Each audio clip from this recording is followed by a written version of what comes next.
Well, today I'm going to make a scenario. I'm going to run a scenario uh, on the route that I myself am building. This scenario will run for a little over 12 minutes, I think it is. That will come in a little while.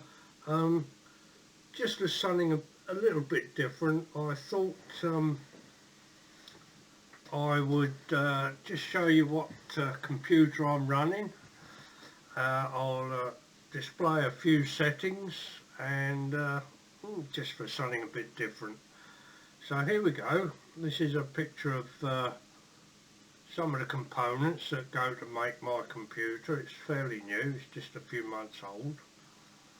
It's got a Z390 motherboard, um, i5, Intel i5, all cores overclocked at 4.7 gigs. I've got 32 gigabytes of Corsair Vengeance RAM. I've got an NVMe M.2 drive, and the graphics card it's factory overclocked GTX 1660. The monitor, as you can see written down now, AOC Q32G1. It's a curved monitor, not terribly curved, just gently. 2560, 1440, 144 Hertz, and it's G-Sync compatible. Computer's all squeezed into a thermal take RGB View 37 case. As you can see, the finished article down there bottom right. Okay, next slide. I doubt that you'll be able to read much of this because it's all squeezed in, but there we go. We've got GPU Z, CPU Z, just gigabyte zone overclocking tool, and I've got the CPU ID hardware monitor. As you can see there, all 6 cores displaying 4.699 gigahertz, that's 4.7. It runs pretty cool. If you can spot it there, the maximum temperature so far today has been 63 C, currently a lot lower. Let's go on to the next slide.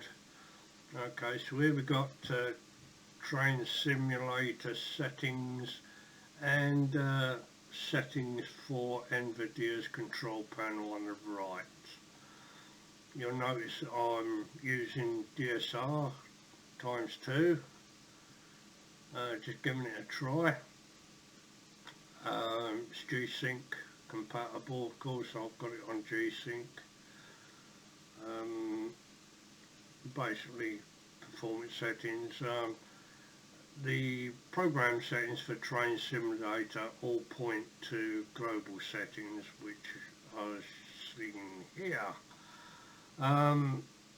If we look at the train simulator settings, you'll notice that it's in a 1920 1080 windowed mode.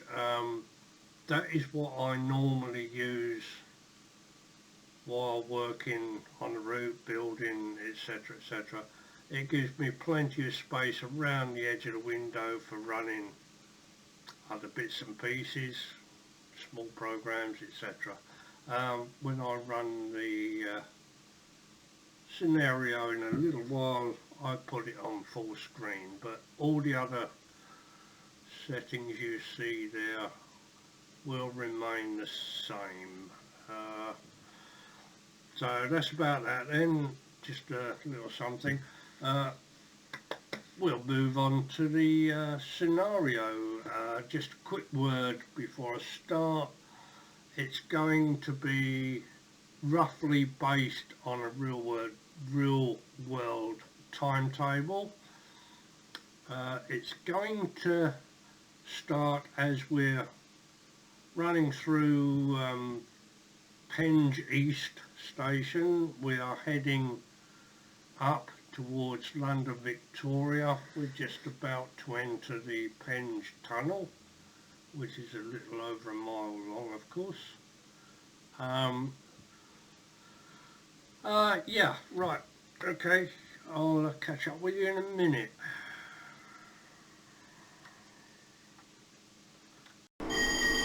Hello, ladies and gentlemen, boys and girls.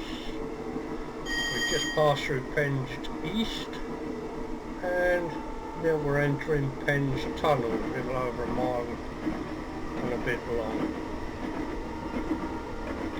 We are currently in a 12-car vet unit made up of 8 cars from Ramsgate, 4 cars from Dover.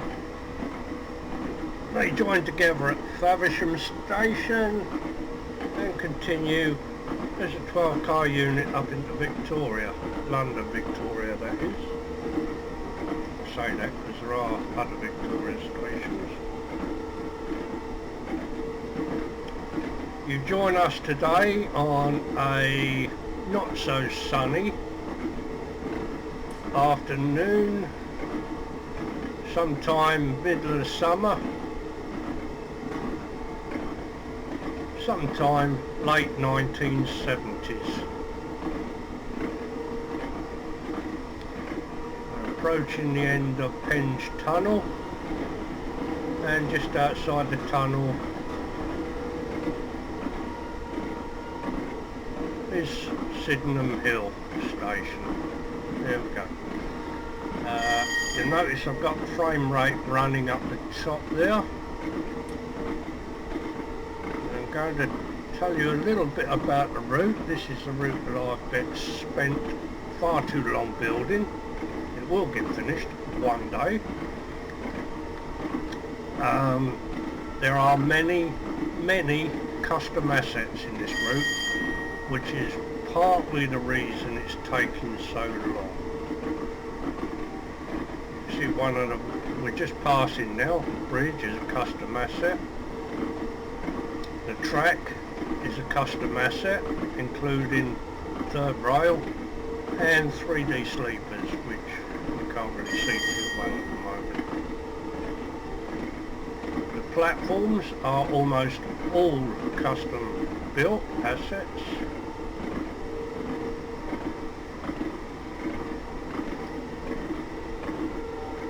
The signals are supplied by Just Trains.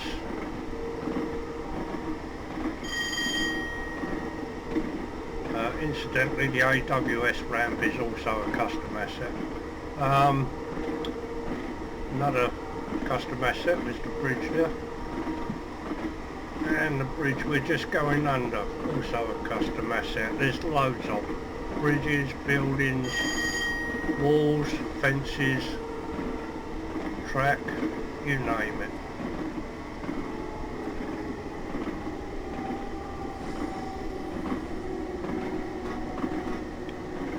And we're just running into Herne Hill. We're going to run through platform 2. The speed restriction signs, the cutouts, also custom asset, built myself. Almost the entire station here was built by myself, all done in 3ds Max.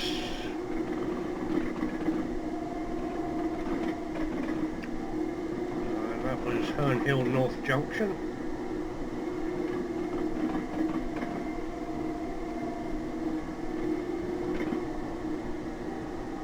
Power on. We are going down a gentle hill into Brixton. We'll keep the power on for a little bit longer. 45 at the bottom.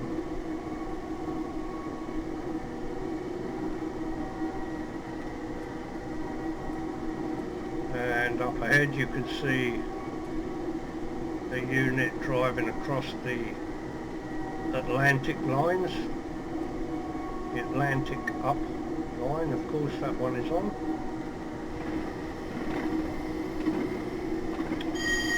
Part of that bridge is also custom asset.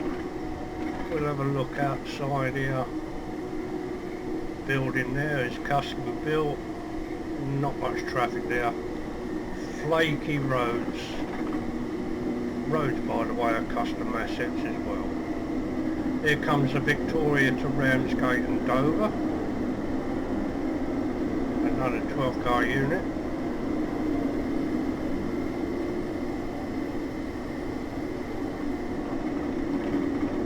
Bridge over there, custom built. It's a footbridge, of course.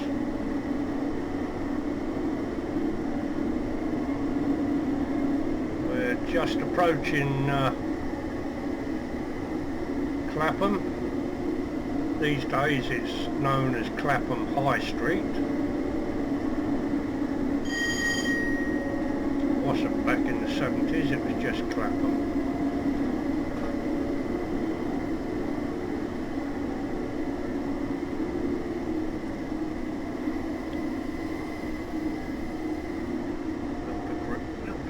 Cheeky graffiti there thrown in. So that's Clapham. Now we are going to enter what's called the Chatham Up Main. On the right is the Chatham Down Main. On the left, Voltaire Road Junction here, by the way. On the left is a reversible road. Bit of mixed freight on the left there.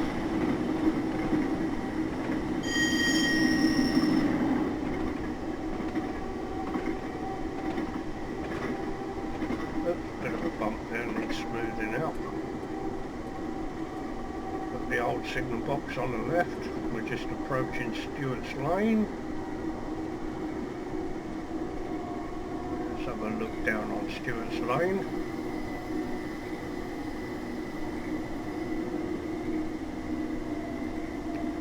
We have a Class 73 ED movement. Also there's a train creeping through the wash there. Plenty of diesels parked up. 33s and 47s.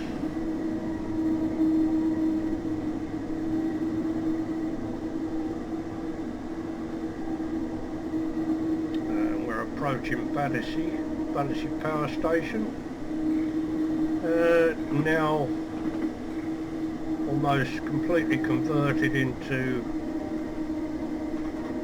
flats and shopping centres and such like. Brake, just nudge the speed down to 35. And we're approaching Battersea Pier Junction.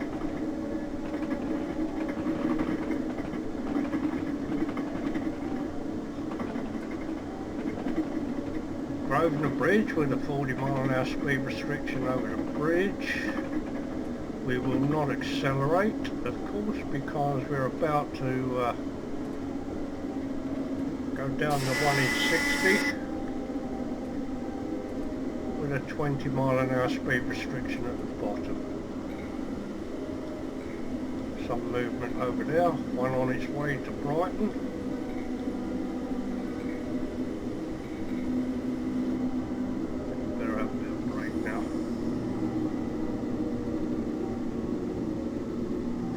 In 60.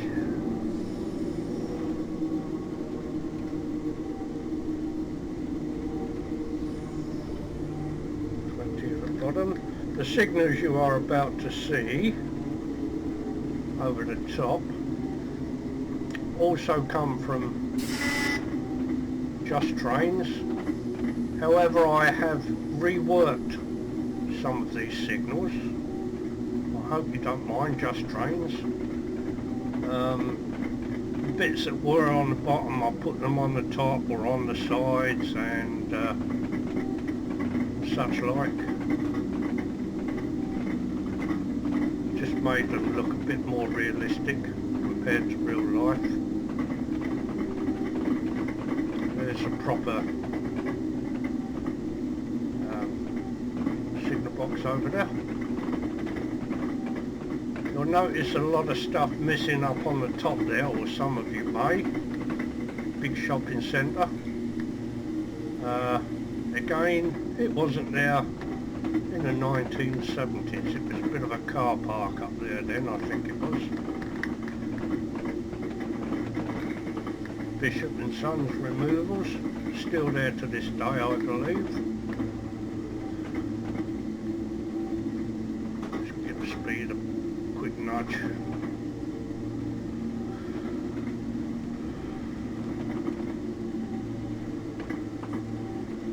Running into the platform is a little bit busy for an afternoon. Shouldn't be perhaps quite that busy.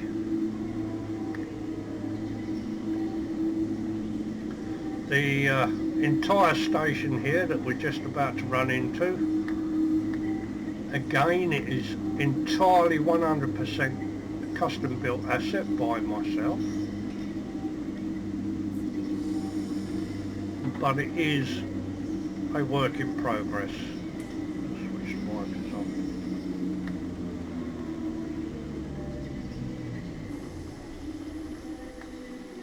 And there we go. We'll let some people on and off. Pop outside for a quick look.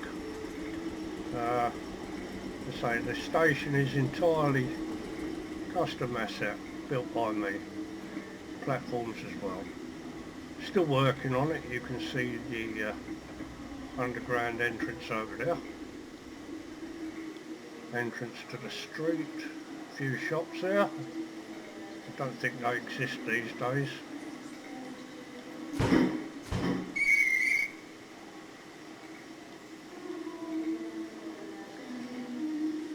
And there we go. That's completed the scenario successfully. How nice.